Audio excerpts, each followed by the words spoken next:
units, evidence shooting. Okay, it's good. Martin. Clear out. Come on. Keep doing it, Joe. Come on. 6. Hey, did you see who shot? I don't know. We was talking. The guy just walked up, said you gotta go start shooting. Yeah. All I need. One scale, a couple bells. Came in this shit by myself. Dog, why you fuck this girl? Cause I'm a player. Quarterback, no NFL. Drippin' in Chanel. Playing high, go see in the. What's good, y'all? It's your boy Hustle Man Rain. We back in the building. First of all, rest in peace, Nipsey Hussle, man. Rest in peace, man. Shout out to Big Boy. He dropped the interview. I think it was yesterday. He dropped the interview with Blacc Sam. I watched the whole thing, man. And man, just to listen to him relive the moments leading up to Nip's demise, man. It makes you shed a tear, man. If you're a real Nipsey Hussle fan, you gonna feel it. You know what I mean? You definitely gonna feel it. So I don't want to waste time. Let's get straight into the breakdown. If you don't know who Nipsey Hussle is, and you just under a rock, and you like, who is this? And you know what I mean? You're not tapped in. Nipsey Hussle was a underground, independent rapper out of Los Angeles, California, Crenshaw, Slauson District, and he came from the ground up. Really built it up. You can go back and watch all the footage. You know what I'm saying? He really built it up from the soil, and got real love out in LA from Bloods, Crips, essays. You know what I mean? Like, he was well respected, well loved out there. And this interview kind of showed you that, a prophet ain't welcome in his own home. You know what I'm saying? It be your own people, you know what I'm saying? Which we already know that, but so basically, we're gonna skip straight to the moments leading up to what happened to Nip, based off of what Blacc Sam is saying. And prior to Nipsey's passing, Blacc Sam is saying that DJ Khaled came to the hood to shoot a music video with Nip. You know what I'm saying? And in LA, if you don't know, it's a big thing with extortion out there. You know what I'm saying? They was even saying Chris Brown was getting extorted, you know what I mean? Because out of nowhere, he just became a blood, you know what I'm saying? He became a blood, but they say, a lot of times they be paying, you know what I mean? They be paying niggas in the hood to, you know what I mean? Kind of give them the green light, like, nah, he good, because they get paid out there, you know what I'm saying? And, he was saying that it was a lot of politicking going on, and, they was low-key trying to press Nipsey about Khaled being there, and in so many words, he wasn't saying it, but if you tapped in, you know what he was saying. Basically, they was trying to, like, he can't be here if we ain't getting paid, you know what I'm saying? Because they feel like they're protecting, they protecting him. If Khaled is in their hood, he protecting them. They protecting him, you know what I'm saying? So, they pushed the line. Ain't not gonna happen to Khaled. Not to get in too much detail, but there was a lot of big politics getting into it with certain people. Hussle had DJ Khaled in the hood. Not to be speaking too much on shit, but we came frontline like we always do. And, niggas gonna know we gonna crash out behind it. We not playing. Ain't nobody saying nothing to Khaled. Ain't nobody doing nothing to Khaled. And he's straight. And Hussle frontline that. And, we felt like certain people didn't like that. He said he felt like a lot of people felt a kind of way about that out there. And the day before, the night before it happened, they arguing back and forth about, do we need more security? And I remember when it first happened, I'm like, damn, where the fuck security at? Like, yo, who just walks up and shoot him like that? You know what I mean? But based off what Blacc Sam was saying, it wasn't like that. It was just an off day, basically. Like, people wasn't on point. You know what I mean? Nipsey out there like he always is, chilling. Somebody come to the shop. They know we in the doorway. When Hussle pull up, we in the doorway. You gonna see me with a hoodie on, and I got a pistol on me. You gonna see one of the team members in the hoodie in the doorway with a pistol. That's protocol when Hussle pull up. So it's Sunday. It's busy in there. Why the niggas in there didn't follow the protocol? I wasn't there. Why they didn't follow it? Maybe they was fucking around helping the customer, doing some fucking customer service. This is what I'm thinking, trying to, transition into some legitimate just selling clothes. But nobody was in the doorway. And from my understanding, old boy walked up with no shirt on first to check the scene, because he know what's going on in that parking lot.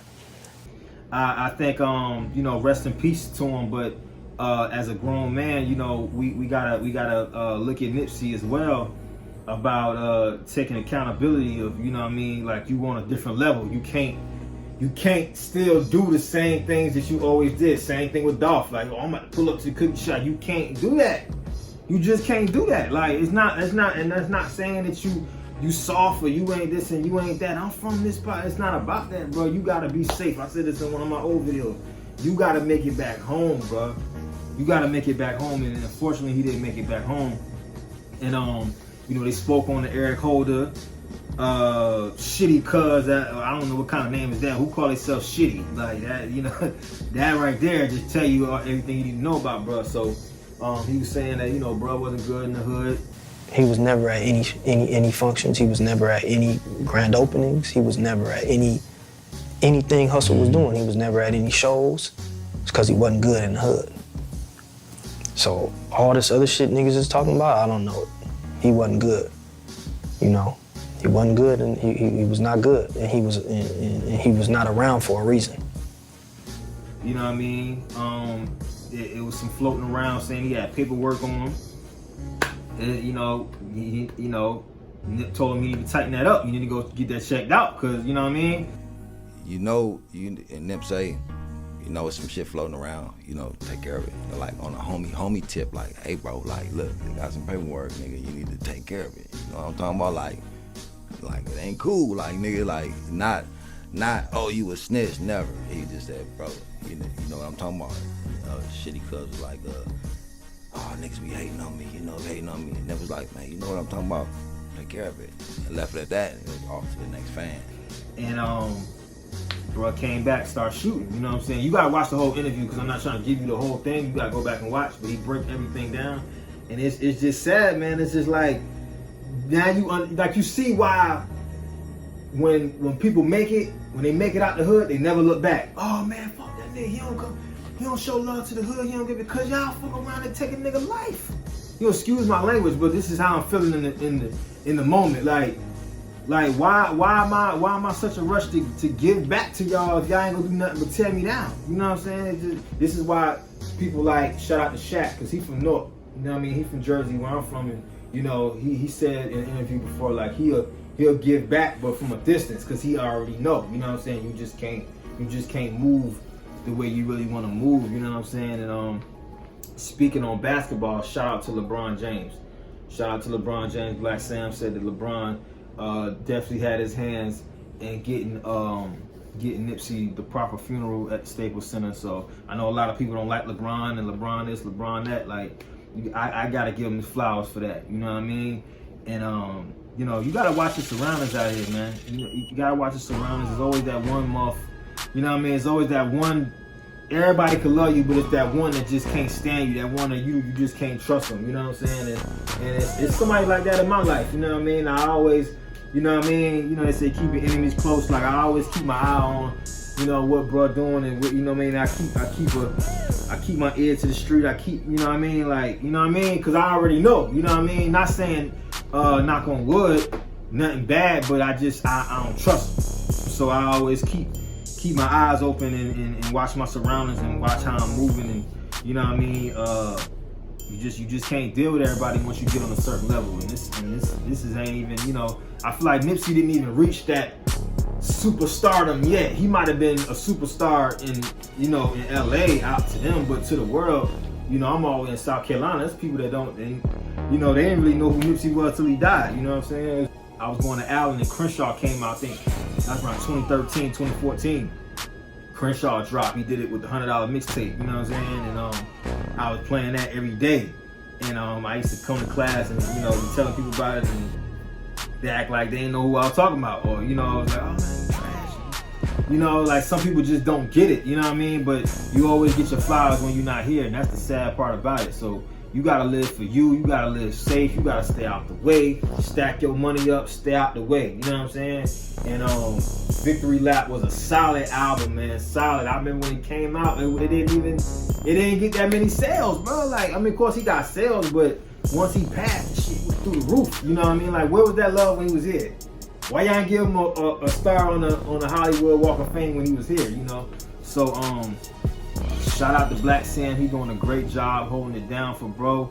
You know, it's you gotta watch the interview, man. It's sad, man. It's sad. I mean, it feel good. Like it's a climax. You know what I'm saying? It start off good, and you know, he telling you all the good times, and then it hit the point when he passed, and you break it down, man. If you a human being, man, you gonna feel something. You know what I'm saying? Because even he almost had to, you know, get himself together because he almost teared up, and it was real, man. But shout out to Nipsey Hussle.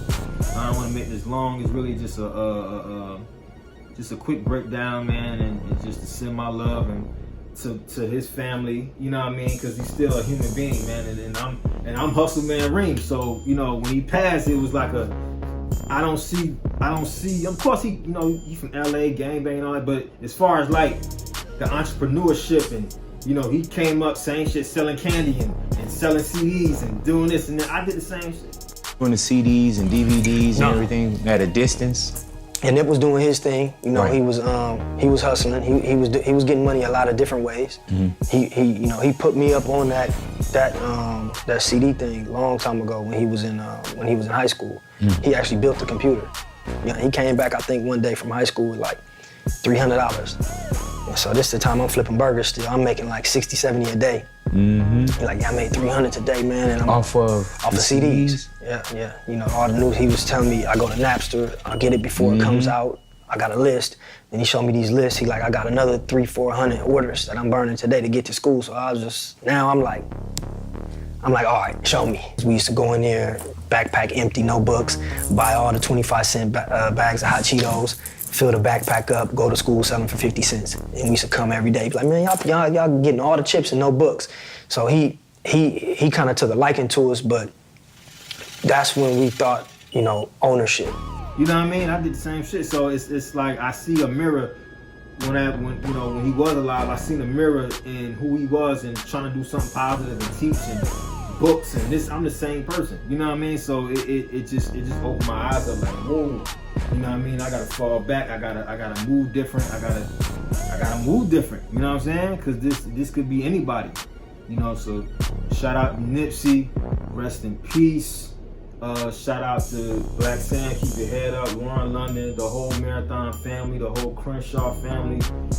It's a sad case, man, but it's some jewels in there, some lessons in there that we all can take from it. And shout out to y'all for listening to my breakdown. Go watch the interview, watch the whole thing. Don't turn it off, don't skip it. Go listen to it. Shout out to Big Boy too.